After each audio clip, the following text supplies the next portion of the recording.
Salut à tous, c'est Pank de la chaîne, bienvenue sur cette vidéo qui aujourd'hui va parler du cours numéro 10 de l'étude du livre Hypnothérapie de Dave Hellman avec Larry et Cheryl Hellman. Alors, hier on a continué sur le principe de l'hypnoanalyse. On a eu deux vidéos sympas sur des façons de faire, une de Sean Michael Andrews et une de Debbie Boucher. Deux façons de faire des régressions, de faire une hypnoanalyse. C'est sympa de voir la manière de faire des deux. Un des éléments qui est cool chez l'un comme chez l'autre, n'oublions pas, hein, ils ont été formés par Jerry, donc par Jerry Kine, donc ils ont certaines attitudes assez communes sur certaines facettes de leur travail. Euh, Ils aiment bien faire finir la session, donc en gros, on a fait la régression.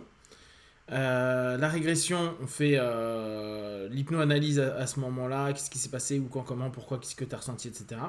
On va travailler sur le rapport thérapeutique, en tout cas le rapport solutionniste pour cette problématique-là. Puis, on va, au travers de ce travail-là, créer un ensemble de suggestions pour avoir un feedback post-hypnotique. Et eux, pour en fait confirmer, appuyer, je pense, le principe de la suggestion et le principe que l'élément traumatique a été géré et donc ne crée plus de peur, de larmes, de colère, de malaise ou de mal-être. Ils vont créer des distorsions au travers de l'humour pour que la perception qu'ils aient de la problématique puisse être modifiée, et surtout quand ils y repensent ou quand ils s'y reconnectent, il y ait une dissociation possible avec l'élément traumatique et la perception traumatique qui a été peut-être vécue pendant longtemps. Et cette distorsion-là, en plus du boulot qui a été fait en amont, va permettre très certainement un ancrage positif, ou en tout cas une réponse différente au moment où il y aura un retour, une réflexion sur ce sujet-là, ou un comportement qui a été associé à une résultante de la problématique initiale. Ce principe par le rire, il est assez sympa. Je sais que en thérapie provocatrice, on l'utilise aussi beaucoup, le rire, comme étant un des éléments clés pour à nouveau créer cette distorsion possible vis-à-vis de la problématique. Et je trouve ça toujours génial de voir des personnes qu'on arrive à faire rire pendant la session vis-à-vis de leurs problèmes, où 10 minutes, un quart d'heure ou une heure plus tôt, ils étaient en train d'être crispés ou d'avoir peur ou carrément terrorisés par rapport à quelque chose, et de voir à quel point, même si, et là il faut toujours y penser, on a cet aspect de transe qui est encore présent, donc de suggestibilité. Alors, donc à savoir que quelques heures ou jours plus tard, on n'aura pas tout à fait les mêmes retours. Normal, on n'est plus en transe. On n'est plus dans cette transe thérapeutique accompagnée.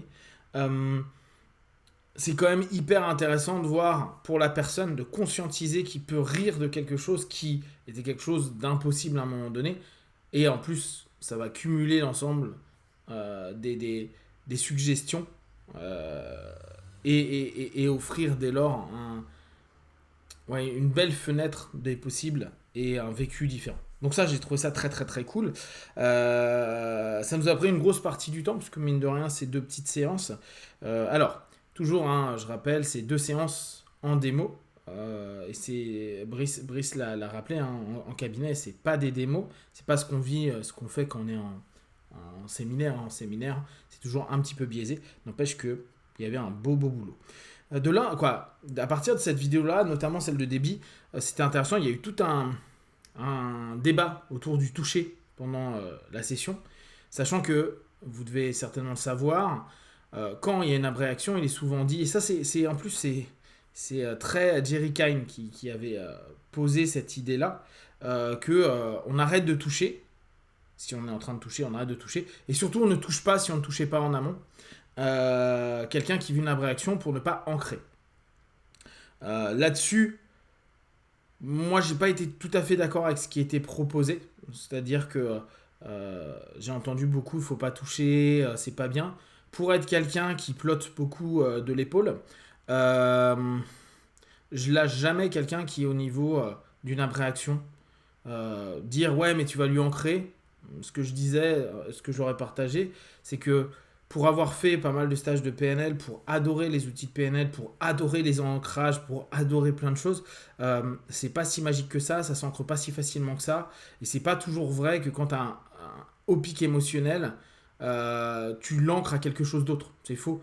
Par contre, c'est vrai que s'il y a un choc, j'y ai repensé après la discussion, quand on a un gros choc imprévu, l'ancrage, il peut vraiment se passer. Là, on est dans un cadre qui est posé avec un praticien qui est là pour faire attention, accompagner au mieux une personne. Je n'ai jamais vu, en tout cas, ça c'est mon expérience, une personne qui a ancré ma main comme étant la problématique ou une réactivation potentielle du trauma. J'y crois pas, ou de la réaction. Et là-dessus, une idée qui me venait, s'il y a parfois une réactivation de quelque chose, ça serait pas du tout par rapport à... En tout cas, je l'ai jamais vu par rapport à des abréactions. Par contre, pensez bien, nous sommes des surfaces projectives, donc il est possible que nous, praticiens, nos partenaires, quand ils ont fini, Freud te dirait, c'est quand le transfert s'est arrêté, mais ça n'arrive jamais dans nos sessions à nous, et puis je vois même pas comment on peut faire arrêter un transfert, enfin bon, bref. Mais c'est normal qu'il y a des partenaires qui ne vous supportent plus ou qui vous verront plus jamais, alors qu'ils se sentent mieux, et qui vont avoir de la gratitude, mais qui passeront jamais, parce que là, la projection qu'ils ont de vous, sur vous, peut être réactivant de certaines sensations. Je ne dis pas que le pattern se réactive complètement, mais il y a des sensations un peu qui disent ah non, j'ai plus envie de retourner là-bas. Voilà. C'est un peu la manière la plus réelle de ce qu'on disait que j'ai pu observer, moi, plutôt par le transfert que par un toucher. Ah oui, on a reparlé un petit peu des régressions, et à Beryl qui disait... ouais, quand la cause est connue, pourquoi faire une régression à la cause? Et là-dessus, moi, je suis pas d'accord. Et Daniel était pareil dans la même mindset, état d'esprit. Moi, je suis pas ok à dire parce que la personne sait sa cause, c'est la cause, on va traiter, on n'a pas besoin de faire l'hypnoanalyse, la régression, etc. Non, parce que la plupart du temps, tu peux croire que c'est quelque chose, et ça, je l'ai vu plein de fois, et c'est complètement autre chose. Alors on va dire oui, mais à ce moment-là, j'ai quand même vécu un trauma. Ah, ça je le nie pas. Mais il est peut-être associé à d'autres choses. C'est peut-être un repeat d'un pattern justement dissonant que tu as déjà vécu ultérieurement et donc tu as une prédisposition à le revivre, etc. etc., etc. Donc moi là-dessus, je suis pas ok avec Beryl. Et Daniel avait fait un peu la même remarque, à dire que à certains cas, ça serait bien de recommencer. Moi, c'est pas certains cas, c'est tu crois savoir, et ben j'estime que tu ne sais pas, et je m'en fous, on verra bien. De toute façon, soit ça confirme, soit ça confirme pas, mais comme je vous dis souvent, mais ça c'est vraiment ma vision de l'hypnose, ce que tu penses, je m'en fous. On verra pendant la session, à un moment T, dans un cadre défini, qui est un cadre thérapeutique, avec non pas un autre thérapeute, mais avec moi à ce moment-là. Et la plupart du temps, ce que les gens pensaient, on arrive sur autre chose. Alors, peut-être que ce qu'ils pensaient était juste, dans le travail qu'ils avaient fait en amont, etc. Mais on arrive sur autre chose, par rapport à la problématique. Je préfère me fier à ça. Qu'est-ce qu'il y a de sympa qu'il nous a dit? Ouais, j'aime bien. Bah oui, il nous disait, vous avez vu, on fait 2 semaines sur l'hypnoanalyse, parce que au bout du compte, c'est toujours très simple d'enseigner la suggestion. L'hypnoanalyse, c'est un petit peu plus complexe et il y a plus de choses à voir et à comprendre. D'ailleurs, de façon générale, l'hypnose est hyper facile à enseigner. Le travail au travers de l'accompagnement hypnotique, c'est un chouïa plus long. Donc, ouais, bon, ça c'est pas important. Focus, trauma, plus... Ouais, j'aime bien aussi quand on fait un boulot. Donc, sur le trauma, le malaise, la problématique du partenaire, on travaille sur le traumatisme, bien sûr, l'émotion qui est associée. Et on propose, a posteriori, un travail d'auto-hypnose à nos partenaires. Je pense que la plupart des hypnos sont OK avec ça. Je ne sais pas si en prescription de tâches, vous enseignez tous l'auto-hypnose à vos partenaires.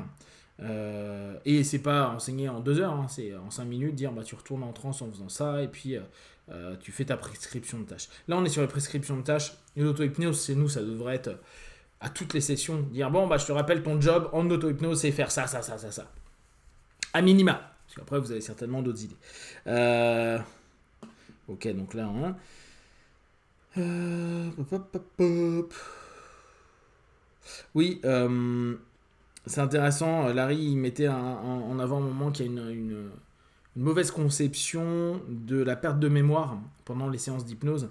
Et il disait, pour lui, il n'y a que deux façons de perdre la mémoire pendant une séance d'hypnose. C'est soit qu'on t'a fait la suggestion, et ça, on l'a beaucoup dans le modèle plutôt ericksonien, un peu moins sur le modèle direct et hellmanien. Soit tu te fais une autosuggestion, c'est-à-dire que tu te dis toi-même que tu ne te souviendras pas des choses de la session. Je trouve que là-dessus, j'ai bien aimé ce petit rappel parce qu'au bout du compte, on l'entend assez rarement. Ou en tout cas, on le sait parce qu'on sait qu'on peut faire une suggestion en disant quand tu vas sortir de ta transe, tu ne te souviendras que ce qui est utile pour toi. Donc, est-ce que c'est ma suggestion ou est-ce que c'est l'autosuggestion du partenaire qui fait qu'il se souvient de peu de choses? Je ne sais pas. Mais j'aime bien cette approche-là en exprimant cette idée que en réalité on ne perd pas de mémoire du tout en session d'hypnose. Après on peut être un peu confus parce que vu qu'on touche plein de sujets, c'est sûr qu'on peut saturer, ça c'est certain. Oui d'accord, donc là c'était le truc de Beryl, ok, hypnothérapie. Oui, euh, il, euh, il explique, alors on n'a pas trop ce problème-là en France. D'ailleurs euh, notre sémantique hypnothérapie, on n'utilise pas beaucoup parce qu'on s'est habitué à ne pas trop parler d'hypnothérapie, sachant qu'on n'est pas thérapeute, mais des praticiens. Les thérapeutes sont des personnes du staff médical ou des psychothérapeutes qui ont donc une validation d'état. Mais il disait, il y en a qui voient l'hypnothérapie simplement comme le rapport solutionniste et d'autres qui voient l'hypnothérapie comme l'hypnoanalyse plus l'hypnothérapie. D'ailleurs, il rappelait que Gilboyne a appelé le bouquin de Develman hypnothérapie, alors qu'initialement, ça devait être, je me souviens plus le nom, je crois, hypnoanalyse et hypnothérapie. Gil a décidé de faire la moitié. Voilà, association, dissociation. Après, on a parlé vite fait. Ouais, il a redonné des sujets. Donc voilà, globalement, petit cours sympa. Je trouve ça toujours cool. Et c'est vrai que moi, dans les cours en ligne, je ne l'ai pas encore fait ça, mais je trouve que c'est plutôt sympa de proposer des sessions d'autres profs, d'autres personnes, pour voir comment ils bossent. Et puis, ça permet aussi d'ouvrir les élèves. Et puis surtout, on peut faire une analyse après. En tout cas, une analyse externe, sachant que n'étant pas le praticien, ça reste projectif. Mais qu'est-ce qu'on peut voir, nous, d'un point de vue purement neutre, c'est-à-dire technique? Qu'est-ce que là, on a vu techniquement? Je trouve que ça, c'est une très bonne idée. Donc, je crois que sur hypnothérapie, il doit rester jusqu'à début, soit fin mars, soit début avril. Et après, logiquement, je pense que je vais faire moi Hypnodontix avec Beryl et Cheryl. Comme ça fait un paquet de temps que je vous le dis, que j'aimerais vous partager des trucs sur la dentisterie et l'hypnose. Ça sera sympa. Et je rappelle, en pensant à ça, le spécialiste, en tout cas que moi je connais et que j'ai eu la chance de connaître au travers de la Development Institute, c'est Brice Lemaire. Donc il est sur Nice pour ceux qui veulent aller apprendre. Et surtout, s'ils ont envie d'aller en consulte, c'est toujours une bonne chose. Voilà. Si vous avez des questions et des remarques partagées sur Facebook, YouTube, j'y répondrai le plus rapidement possible. Et comme d'habitude, de tout ce que je propose, ne prenez que ce qui est bon et juste pour vous. Testez, observez, analysez et concluez. Be one. Ciao.